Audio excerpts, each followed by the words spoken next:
नमस्कार मित्रों, मैं महाराज कुमार गुप्ता दक्ष स्टडी परिवार में आपको स्वागत है। हम उम्मीद करते हैं कि आप सभी बच्चे स्वस्थ होंगे और आपका बीपीएससी म्यूजिक टीचर का तैयारी अति महत्वपूर्ण तरीका से चल रहा होगा। इसलिए बीपीएससी बिहार शिक्षक भर्ती मैराथन क्लास 8 आपके पास लेकर के बच्चों आया गया है। आप इस वीडियो को अंतिम समय तक अवश्य देखें तथा प्रत्येक क्वेश्चन को आप कमेंट्स में आंसर अवश्य देते रहें। कमेंट्स में आपको आंसर दे देने से फायदा यह है कि यदि आप जो भी क्वेश्चन का कमेंट्स में आंसर दे दिए और उसके बाद हम आंसर आपको बतलाएंगे तो तुरंत आपको आंसर कंफर्म हो जाएगा कि आपके द्वारा बताया गया आंसर सही है या गलत है। इसलिए आप कमेंट्स में आंसर अवश्य दें।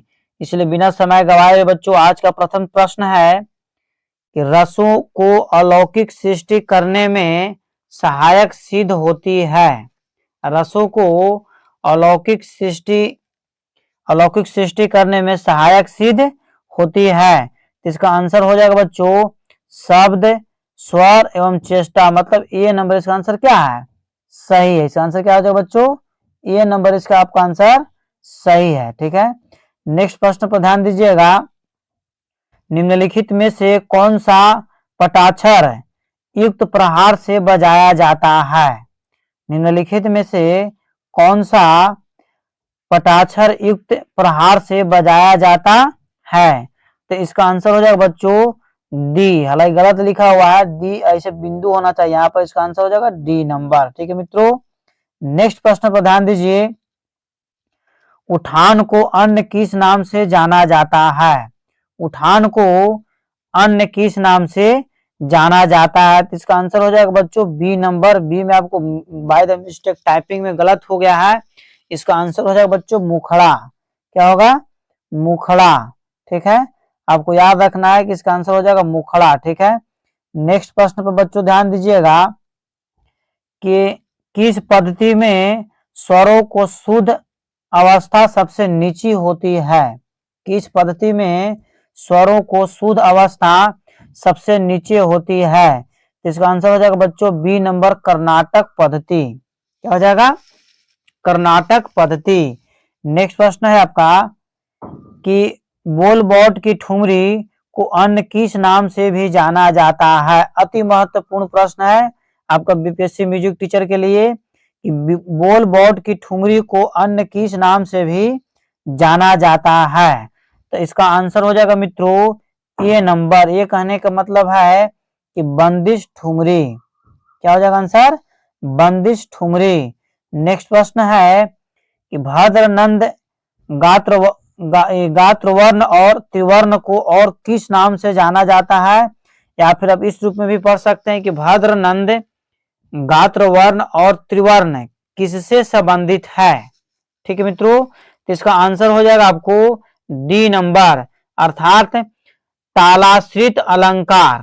क्या हो जाएगा? तालाश्रित अलंकार आपको याद रखना है। नेक्स्ट प्रश्न है निम्नलिखित में कौन सी ताल विषमपी नहीं है? निम्नलिखित में कौन सी ताल विषमपी नहीं है? तो इसका आंसर हो जाएगा मित्रों एक ताल। एक ताल कहने का मतलब है कि सी नंबर इसका आंसर क्या है? सही है। ठीक है बच्चों, नेक्स्ट प्रश्न पर ध्यान दीजिए। ठुमरी को कितने भेदों में विभाजित किया जा सकता है? ठुमरी को कितने भेदों में विभाजित किया जा सकता है? तो इसका आंसर बच्चों बी नंबर मतलब 3। ठुमरी को कितने भेदों में विभाजित किया गया है? तो 3 नंबर में आपको याद रखना है। नेक्स्ट प्रश्न बच्चों, निम्नलिखित में से किस ग्रंथ में भारतीय तथा यवन संगीत के गुणों का संग्रह है? निम्नलिखित में से किस ग्रंथ में भारतीय तथा यवन संगीत के गुणों का संग्रह है? तो इसका आंसर हो जाएगा बच्चों संगीत रत्नाकर। आपको कमेंट्स में आंसर देना है कि संगीत रत्नाकर के लेखक कौन है। आपको इसका कमेंट्स में आंसर देना है कि संगीत रत्नाकर के लेखक कौन है। अगला प्रश्न बच्चों कि गांगडुम का प्रयोग कहाँ सर्वाधिक होता है? अर्थात गांगडुम एक प्रकार का वाद्य यंत्र है। इसका प्रयोग सबसे अधिक किस देश में होता है? तो इसका आंसर हो जाएगा बच्चों बी। बी कहने का मतलब है कि इंग्लैंड। ठीक है, गांगडुम का प्रयोग सबसे ज्यादा किस देश में होता है? तो इंग्लैंड में। इसका आंसर क्या है? सही है। गांगडुम का प्रयोग सर्वाधिक कहाँ होता है? तो इंग्लैंड। रिपीट क्वेश्चन हो गया है, इसलिए इसका आंसर डायरेक्ट लिख दे रहा है। ठीक है बच्चों। नेक्स्ट प्रश्न आपका है कि ऋग्वेद काल में प्रचलित समन को आगे चलकर क्या कहा जाने लगा? ऋग्वेद काल में प्रचलित समन को आगे चलकर क्या कहा जाने लगा? इसका आंसर हो जाएगा मित्रों समझा। ये नंबर ध्यान दीजिएगा, मिस्टेक लिखा गया है, इसका आंसर आपको हो जाएगा समझा, समझा। ठीक है, ये आधा जब का लिखा हुआ समझा। ठीक है। नेक्स्ट प्रश्न पर ध्यान दीजिएगा कि किस वेद में 10 मंडल एवं 1028 सूक्त का वर्णन किया गया है? किस वेद में 10 मंडल तथा 1028 सूक्त का वर्णन किया गया है? तो इसका आंसर हो जाएगा बच्चों सामवेद है। ऐसे भी हम लोग बिफोर जान रहे हैं कि संगीत का संबंधी है सामवेद से। ठीक है, ऐसे भी इसको आप छांट सकते थे ऑप्शन।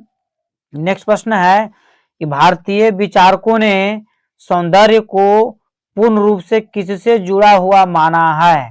भारतीय विचारकों ने सौंदर्य को पूर्ण रूप से किससे जुड़ा हुआ माना है? तो इसका आंसर हो जाएगा मित्रों अध्यात्म। ये नंबर क्या हो जाएगा? अध्यात्म। देखिए कुछ समय आपको गैपिंग इसलिए देते हैं ताकि आप उतना देर में कमेंट्स में आप आंसर अपना दे दें, ताकि आपको 100% कमांड हो जाएगा कि इसका आंसर क्या होना चाहिए। नेक्स्ट प्रश्न है पंडित विश्व मोहन भट्ट द्वारा निर्मित 2 नवीन रागों का नाम बताएं। पंडित विश्व मोहन भट्ट द्वारा निर्मित 2 नवीन राग के नाम बताएं। तो इसका आंसर हो जाएगा बच्चों बी नंबर। बी कहने का मतलब है कि गंगा व गौरी राग। राग यहाँ पर होगा गंगा एवं गौरी राग। ठीक बच्चों, फिर से ध्यान दीजिएगा, पंडित विश्व मोहन भट्ट द्वारा निर्मित 2 नवीन रागों का नाम क्या है? तो गंगा व गौरी राग। अगला प्रश्न है किशोरी अमोनकर किस गायन शैली में पारंगत है? किशोरी अमोनकर किस गायन शैली में पारंगत है? तो इसका आंसर हो जाएगा बच्चों ख्याल में, मतलब सी नंबर। आंसर क्या हो जाएगा? सी नंबर। किशोरी अमोनकर किस गायन शैली में पारंगत है? तो ख्याल में है। अगला प्रश्न है कि ताल कोश किसने लिखा था? या फिर पूछ सकता है कि ताल कोश के लेखक कौन है? इसका आंसर हो जाएगा मित्रों अबान ई मिस्त्री। अबान ई मिस्त्री, ए नंबर। ठीक है, ताल कोश के लेखक कौन है? तो अबान ई मिस्त्री। नेक्स्ट प्रश्न बच्चों ध्यान दीजिएगा, तबले का उद्गम विकास एवं वादन शैलियों पुस्तक किसने लिखी? तबले का उद्गम विकास एवं वादन शैलियां पुस्तक किसने लिखी? तो इसका आंसर बच्चों बिफोर इस व्यक्ति का नाम लिया जा चुका है, इनका नाम है अबान ई मिस्त्री, डी नंबर। फिर से देखिए ध्यान दीजिएगा, यहाँ पर क्वेश्चन था कि ताल कोश किसने लिखा? तो अबान ई मिस्त्री। जबकि यहाँ पर बच्चों आपका क्वेश्चन है कि तबले का उद्गम विकास एवं वादन शैलियों पुस्तक किसने लिखी? तो अबान ई मिस्त्री ने लिखा है। ठीक है। नेक्स्ट प्रश्न है ताल कोश के लेखक कौन है? तो अबान ई मिस्त्री। रिपीट क्वेश्चन किया हुआ है। अगला भी देखिए रिपीट क्वेश्चन है, तबले का उद्गम विकास एवं वादन शैलियों पुस्तक किसने लिखी? तो अबान ए मिस्त्री। अबान ए मिस्त्री। अब देखिए आपको एक चीज बता देना चाहते हैं कि जो तबला का उद्गम या विकास एवं वादन का जो डिस्क्रिप्टिव थ्योरी जो दिए हैं अबान ई मिस्त्री साहब ही दिए हैं। ये कौन सी पुस्तक में दिए हैं?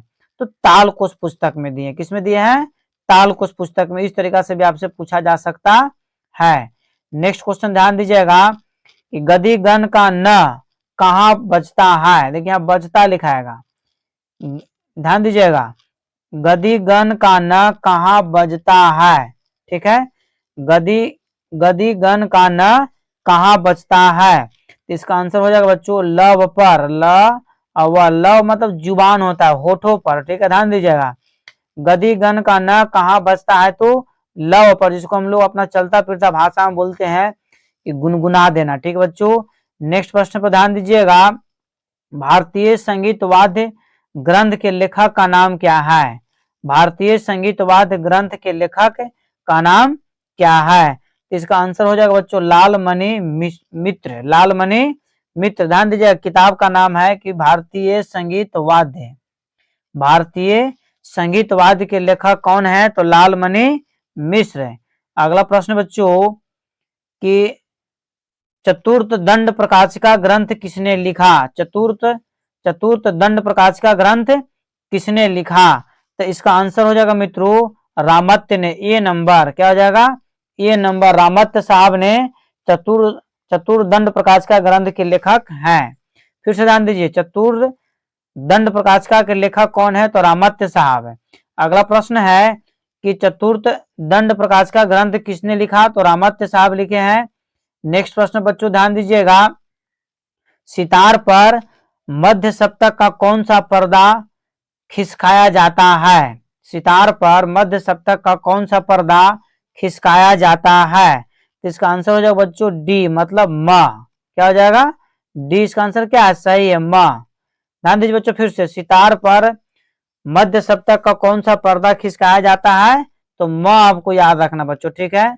नेक्स्ट प्रश्न पर ध्यान दीजिएगा कि रे म रे सा नी यह स्वर संगीत किस राग की है? रे म रे सा नी यह स्वर किस राग की है?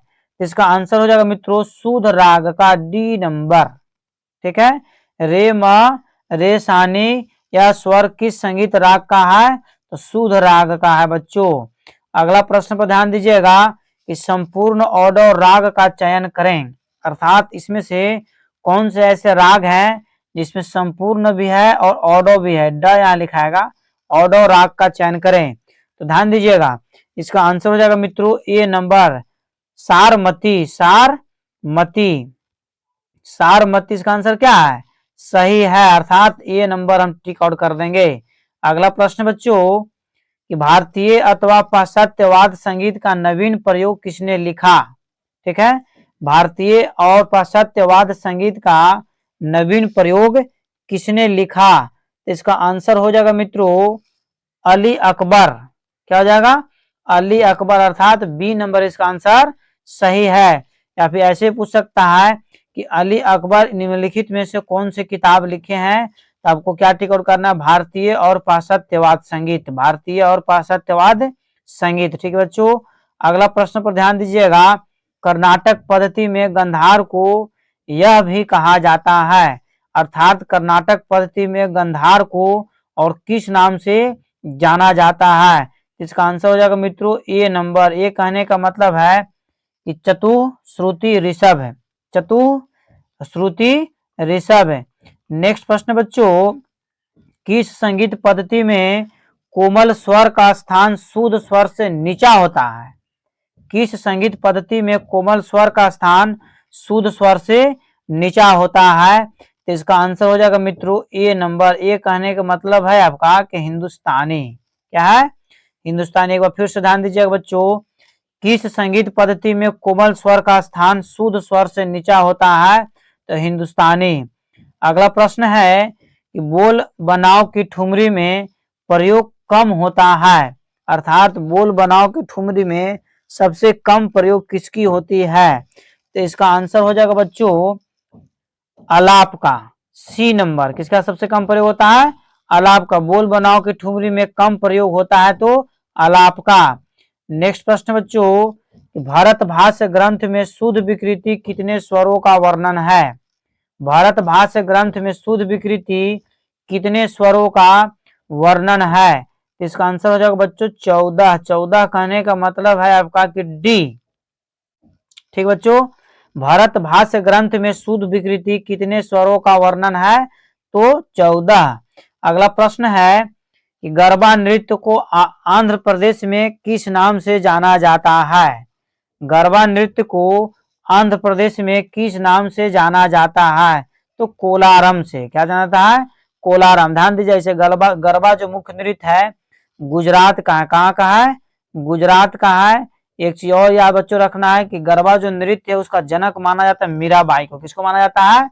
मीराबाई को। आपको याद होना चाहिए कि गरबा नृत्य का जनक कौन है? तो मीराबाई। गरबा नृत्य को आंध्र प्रदेश में किस नाम से जाना जाता है? तो कोलाराम, कोलाराम, ठीक है। और गरबा जो है मुख्य रूप से किस राज्य का लोक नृत्य है? तो गुजरात का। और गुजरात में किस समय में गाया जाता है? तो दशहरा के समय में दांडिया के रूप में इसका प्रयोग किया जाता है।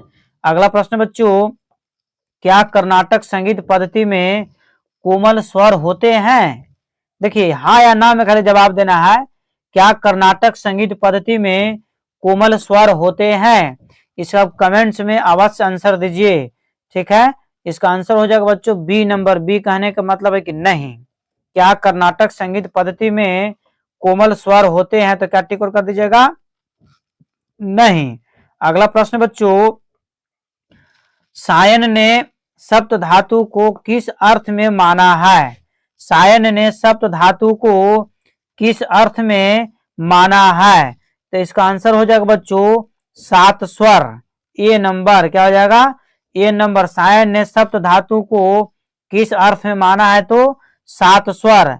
अगला प्रश्न बच्चों, कि ऋग्वेद काल में आयोजित मेले को कहते हैं। बच्चों ध्यान दीजिए कि ऋग्वेद काल में आयोजित मेले को क्या कहते हैं? तो इसका आंसर हो जाएगा समन। ए नंबर क्या हो जाएगा, समन। अगला प्रश्न बच्चों, कि चेष्टा ने जन्म दिया है।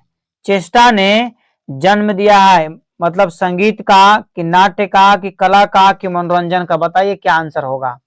चेष्टा ने जन्म दिया है तो इसका आंसर हो जाएगा बच्चों नाट्य का, बी नंबर। ठीक है, ठीक है। चेष्टा ने किसको जन्म दिया है? तो नाट्य का जन्म दिया है।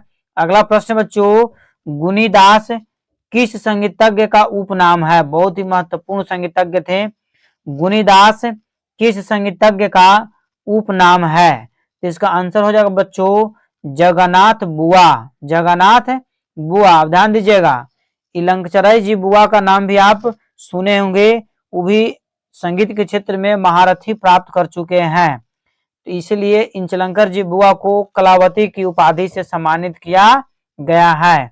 और यहाँ पर मेरा प्रश्न बच्चों, कि गुनीदास किस संगीतज्ञ का उपनाम है? तो जगन्नाथ बुआ का। अगला प्रश्न है, एक जन्य संपूर्ण राग है। एक जन्य संपूर्ण राग है, इसका आंसर हो जाएगा बच्चों रोती गोल। ए नंबर क्या है, रोती गोल। एक जन्य संपूर्ण राग है तो रोती गोल। अगला प्रश्न बच्चों, कि गुजरात में नवरात्र पर्व पर किए जाने वाले समूह नृत्य को क्या कहते हैं?